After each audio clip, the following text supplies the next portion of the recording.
ওসমান হাদি নামে একজন যুবককে মাথায় গুলি করা হয়েছে।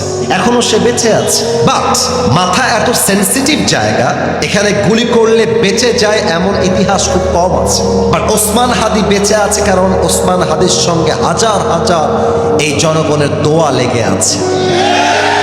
ওসমান হাদির মতো যুবককে যদি আপনারা এই দেশে বাঁচাতে চান, গণতান্ত্রিক মানুষের আইন দিয়ে নয়, জমিন যেহেতু আল্লাহ, এই জমিনে পার্লামেন্টে প্রত্যেকটা আইন পাস হতে হবে আল্লাহর কোরআনের সংবিধান দিয়ে। আমার পঞ্চগড়ের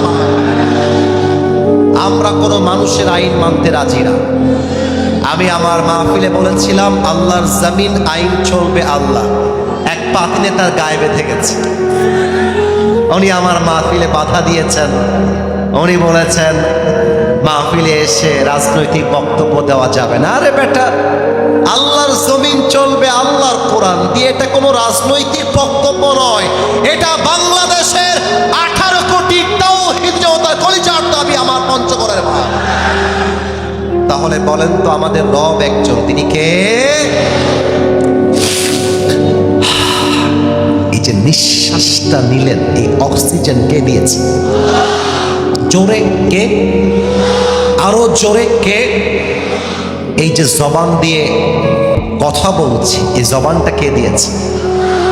কথায় কথায় হাত নাড়াচ্ছি, হাত কে দিয়েছে? সকালে নাস্তা খেয়েছেন, এই রিজিকটা কে দিয়েছে? রাতে বাসায় গিয়ে খাবেন, এই রিজিকটা কে দিবে?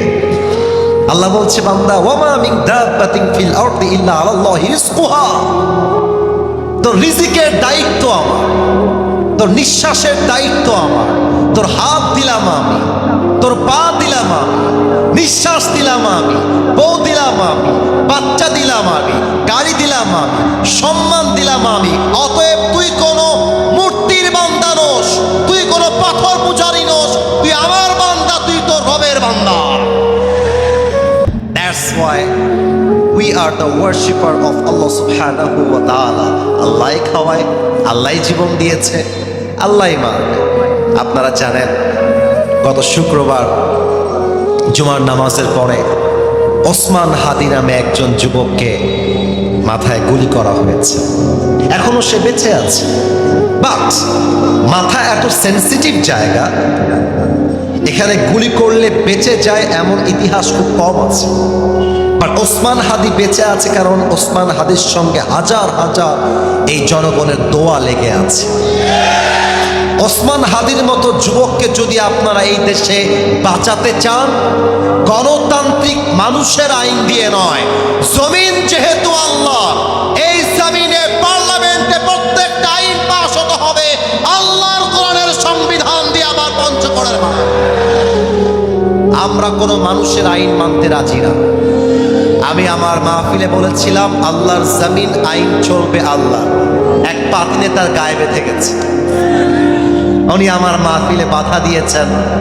উনি বলেছেন মাহফিলে এসে রাজনৈতিক বক্তব্য দেওয়া যাবে না। আরে বেটা, আল্লাহর জমিন চলবে আল্লাহর কোরআন দিয়ে, এটা কোনো রাজনৈতিক বক্তব্য নয়, এটা বাংলাদেশের 18 কোটি তাওহীদ জনতার কলিজার দাবি। আমার পঞ্চগড়ের ভাই, তাহলে বলেন তো আমাদের রব একজন, তিনি কে?